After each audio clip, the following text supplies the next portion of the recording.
So what do you need to do to leave that old myth behind and to transition into the new one? What are you going to have to let go of? What are you going to have to let go of to leave that myth behind you? You might have to let go of a payoff. You know, for me, in the process of, not that I ever will completely, but I don't know, but in the process of letting go of relationships don't work and embracing relationships do work, I now have more of a responsibility when I hang out with women.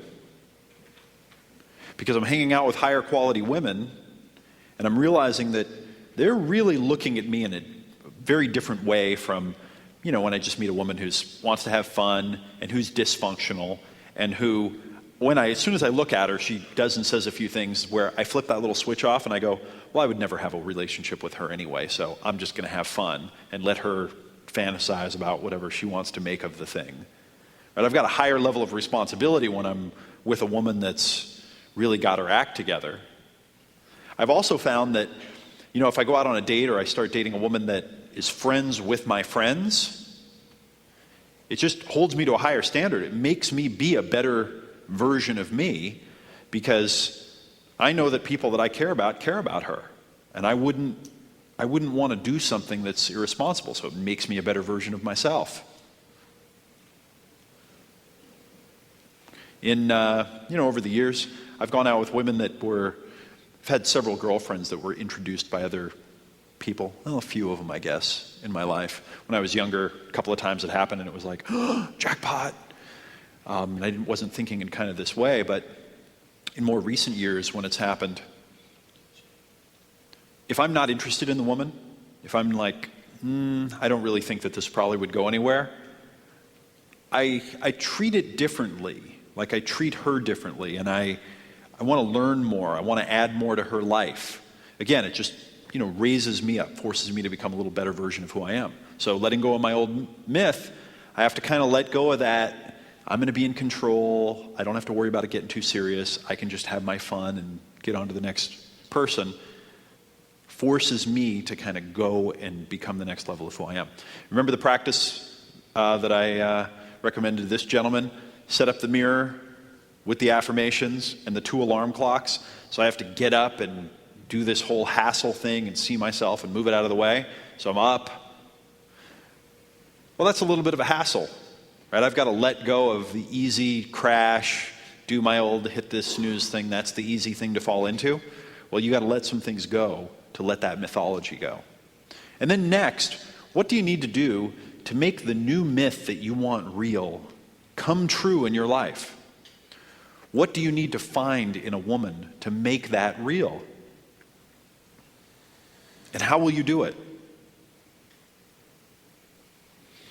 And if you're serious about this, and you take this inevitability thinking and you apply it to the situation, you'll start noticing that there's opportunity all around.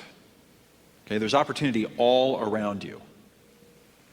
Like with this gentleman who said, I like to go out with my social group and I'd like a girl that, gets along with my friends and I get along with her friends. And I said, well, let's talk to some of the women that you hang out with. And he's like, well, I don't really have any women friends. So I imagine you just go out, it's like Oktoberfest, right? All beer and sausage kind of thing. Like the social group is all dudes. And what I want is a girl that gets along with all my friends. Well, how's that going to look, when you say, I've got this great emotionally and socially aware woman, and let's make some dinner and invite my 12 dude friends over for the evening, and then we're all going to go out together, and you're going to meet women for them. Like, I don't know. How do you balance that all out? Well, probably he has some guy friends that have some female friends, or the places that they go, there are women that go out to these places that he's made friends with, and he could probably talk to them and tell them a version of his story and, try and figure out if he can connect with a woman that already likes to do all those things and also is that type of woman. Remember, though, that everything in life, there's a trade-off to it. Okay, there's always a trade-off. Is Ralph here? Is he on? Good. Ralph, who works with me, he's brought this to me. He said, you always got to look at the trade-offs in life. You may have heard me mention this before. But if you go say to a bunch of wise people around you that love you, this is what I need in a woman. This is what I think will really fulfill me in the long term. And they bring a woman to you, and she's not exactly your type. You want tall and thin and blonde, and she's kind of a little shorter and, a little rounder and a little darker hair and, maybe a couple of years older or whatever it is. But that's what you want. You got to give it a chance. You got to try it out. You got to see, is that what would really be good for me? If you can get the one thing you want the most in a woman,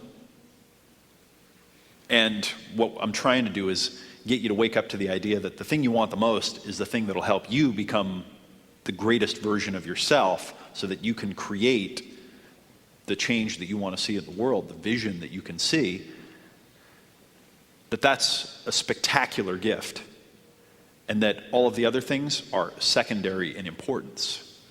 It's when we get fixated on one thing, like looks or age or, some other thing, and we can't get past that the thing we've always wanted is just sitting right over here, and we can't get to it because we can't get past this other little superficial thing in one way or another.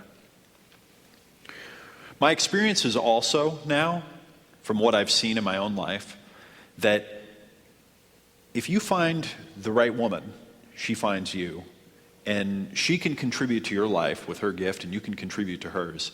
And you're not in this playing games thing that you really get into as close as one can get to this interdependent relationship. You really fulfill all of her needs. She's going to want you to have all your needs fulfilled, whatever that means. And I'm just going to kind of leave it there, but when you can contribute to another person so unselfishly, so deliberately, so with intention and heart and with everything you've got, that they don't want to do anything but figure out what you need and help you get that.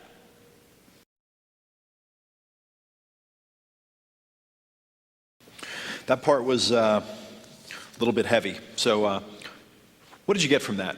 What did you learn from that last session? Write down a lesson that you learned, a takeaway that you can take and put into action in your life right now.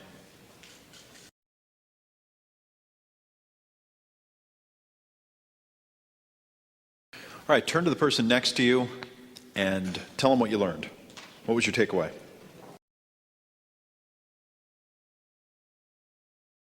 Do you know what a pearl is? A pearl. Animal-made gemstone. It is an animal-made gemstone. Now, how is a pearl made? What is it?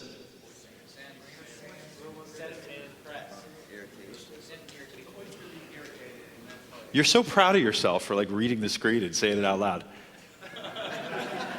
Do you like Jackass? Yeah. It's a total shocker. So, the interesting thing about a pearl is that it is the only animal-made gemstone, right? It's the birthstone for June or something like that.